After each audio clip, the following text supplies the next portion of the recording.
देवरानी जिठानी।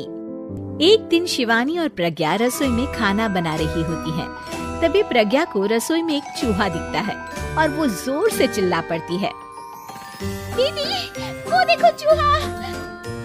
वो डर के स्लैब पर चढ़ जाती है। अरे चूहा ही तो है, तू तो ऐसे डर रही है जैसे तूने कोई भूत देख लिया हो। कितनी डरपोक है तू भी ना प्रज्ञा। आप ज्यादा हंसो मत दीदी, हर इंसान को किसी न किसी चीज से डर लगता है। लगता होगा, पर मुझे तो किसी चीज से डर नहीं लगता। मैं तो बहुत बहादुर हूँ, पर तू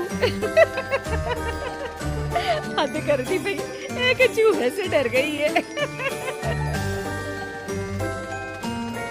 एक दिन प्रज्ञा अपने कमरे से बाहर निकल रही होती है और तभी शिवानी उसे पीछे से आकर डरा देती है। प्रज्ञा एकदम से उछल पड़ती है। दीदी, ऐसे भी कोई मजाक करता है क्या?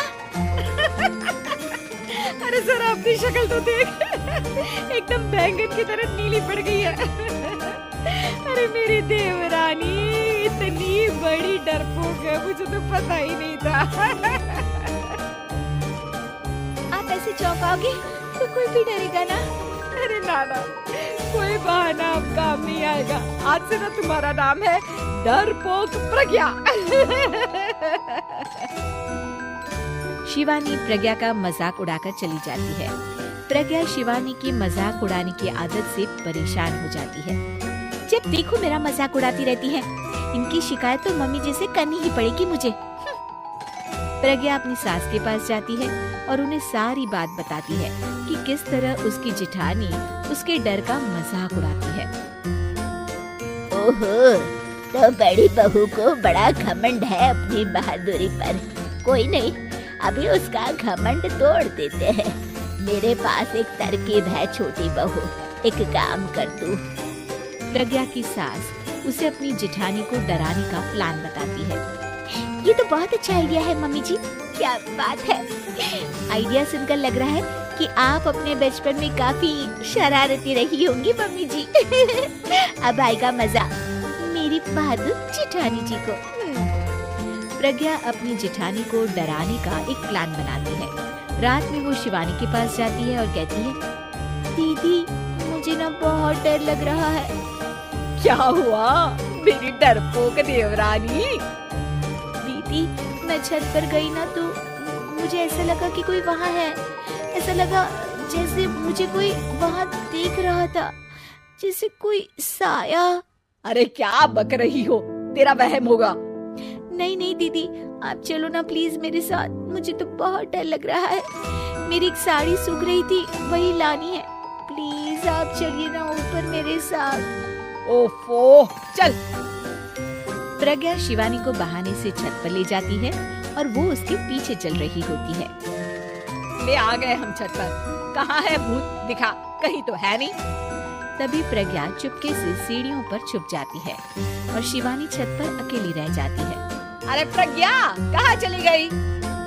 प्रज्ञा एकदम से सीढ़ियों का दरवाजा बंद कर देती है। अब शिवानी को डर लगने लगता है। मैं नीचे चली जाती हूँ। लगता है प्रज्ञा भी नीचे ही चली गई है।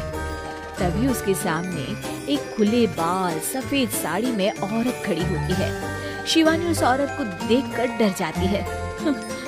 हाल तू चला तू, भाई भला को टाल तू। हाल तू चला तू, भाई भला को टाल तू।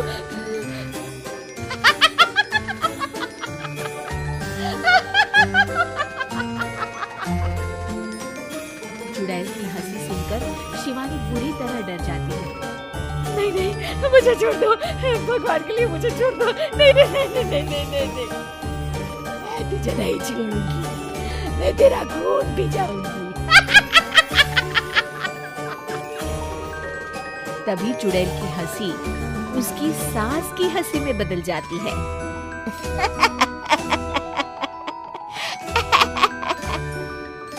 मम्मी जी, ये तो मम्मी जी की आवाज है। शिवानी आँख खोलती है तो सामने उसकी सास चुड़ैल का मेकअप करके खड़ी होती है और प्रज्ञा और उसकी सास जोर जोर से हंस रहे होते हैं। क्यों मेरी बहादुर जेठानी जी, आप तो कहती थी कि आप किसी से नहीं डरती। ये तुमने अच्छा नहीं किया प्रज्ञा। और सासू माँ, आप ही इसके साथ मिलकर। और नहीं तो क्या बहू, तुम अब मेरी छोटी बहू का ऐसे मजाक बनाओगी तो मुझे तो चुड़ैल बनना ही पड़ेगा ना।